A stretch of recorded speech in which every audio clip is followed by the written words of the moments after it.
any sport that's had an icon come from it is always searching for the next Michael Jordan or the next, Michael Phelps for that matter. And it could be a long time in coming.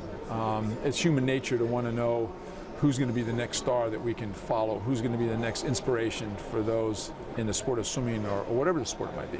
Well, they've had great swimming champions from China in the past, especially the women, and they did really well actually just in the past Olympic Games in London. So those countries are emerging again. It's sort of the ebbs and the flows of, that happens all over the world. It's not, America doesn't dominate or Australia doesn't dominate swimming like it did in the 60s and 70s.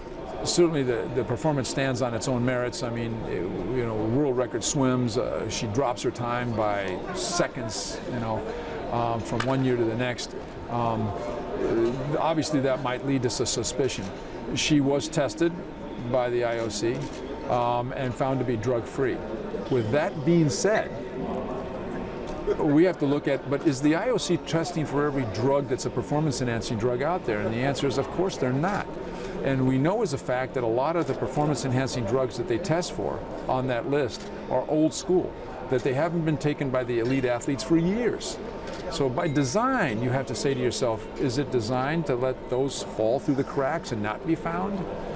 That's the speculation that needs to be examined, and not her in particular, but it's the actual system in and of itself.